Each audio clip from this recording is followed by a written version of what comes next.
is also covered within the other three synoptic gospels.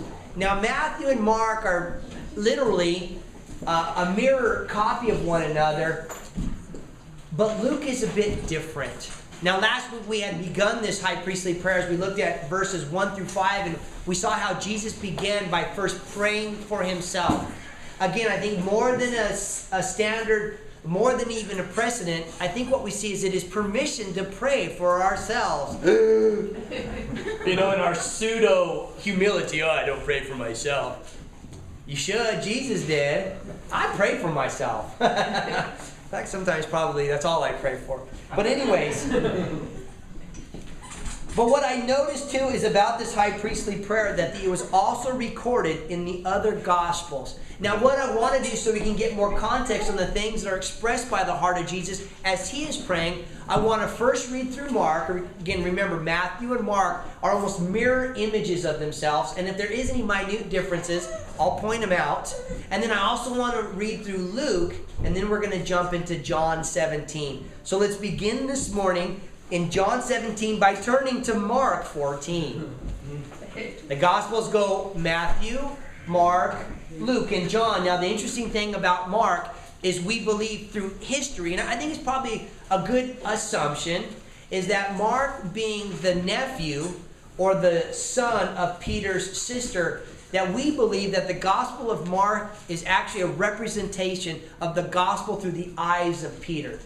Petros, later to be called Simon. So as we look at Mark, it's really going to be coming through the eyes of Peter, who was present at all this. And this is how Peter would have seen this high priestly prayer there in the garden. So look at Mark chapter 14, verses 32 through 50, and then we're going to jam over to Luke chapter 22.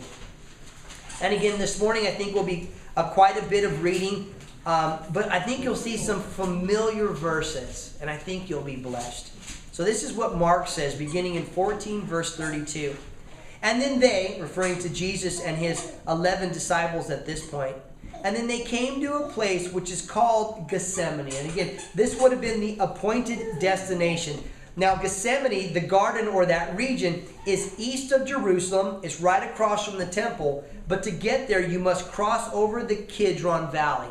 Now, you're going to see through, as we read Luke, that it's identified as the Mount of Olives. But ultimately, what we need to know is they're in a hilly region, and they're in this grove of olive trees. Pretty basic. Near Jerusalem, east in an area called Gethsemane. So they're on a hilly area near a bunch of trees. And Jesus said to his disciples, again, this is verse 32. He says, sit here while I pray.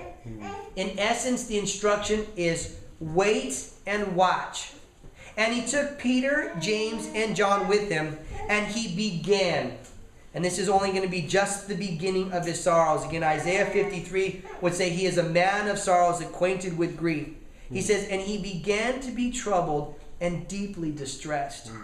And then he said to them, and I think at this point it's more than a confession. It's almost like he's confiding in them. Remember, Jesus Christ, 100% God and 100% human.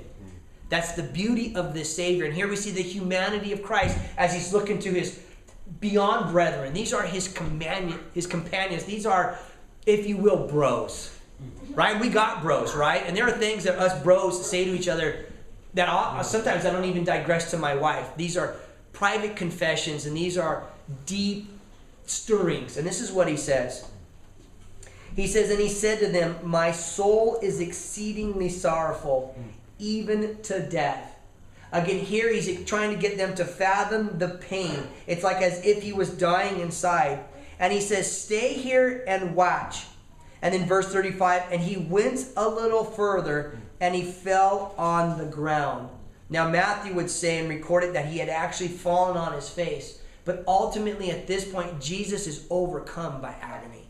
And he's on the ground. Again, picture that for a moment. He's probably on all fours as his face is to the ground. Again, a picture of prostration as he's yielding himself over to the perfect will of God, which we're getting ready to discover. And again, there he's on the ground, most likely with his face in the ground.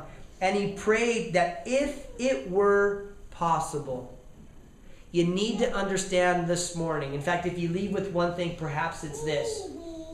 It is not impossible apart from the cross. The cross is the only way. Well, why is that? It's because of the magnitude of the debt. There is no other way but the cross. Why? Because of the size of the debt that mankind must pay for his sins. You see, this debt is so insurmountable and so overwhelming that it can only be paid for by a perfect sacrifice. There is no other way. And he says, if it were possible that the hour might pass from him, escaping the cross.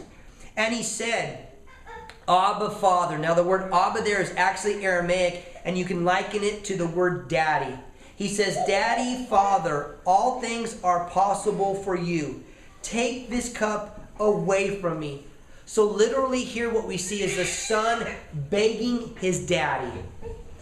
Begging his daddy. Great illustration. Begging his daddy, man, set me free from Pastor Tim. No, set me free from the cross. And he's pleading.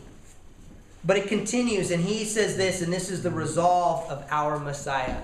Nevertheless, excuse me, not what I will, but you will. And then he came and he found them sleeping. So now he's returned to those three, quite possibly the 11. And he said to Peter, now notice that he's not addressing the group in its whole or the three, but he speaks individually to Peter. As I hope at this moment by his Spirit, he is speaking to you individually. In fact, kind of like as we read through Matthew 6, you kind of saw how in humor I placed my name in there. But at this point, you should place your name in there too, along with Peter. And he says to Peter, Simon, are you sleeping? Could you not watch 1 hour? Again, notice how small the request is from his professed Messiah. But 1 hour, Pete. Man, but 1 hour of your life, I've asked you to watch and wait. Again, you need to understand in comparison of the things that Christ is getting ready to do for Pete's sake. Maybe that's where we get that saying, for Pete's sake. But and that's not even in my notes. But 1 hour. Now again, let's make it personal and find an application. Perhaps he's stirring your heart right now. And there's that issue. That issue that you've been struggling with. It's been like a tug of war. And you just won't let go. And all I ask is that you release this one thing. Like Peter, but 1 hour I've asked you to wait and to watch.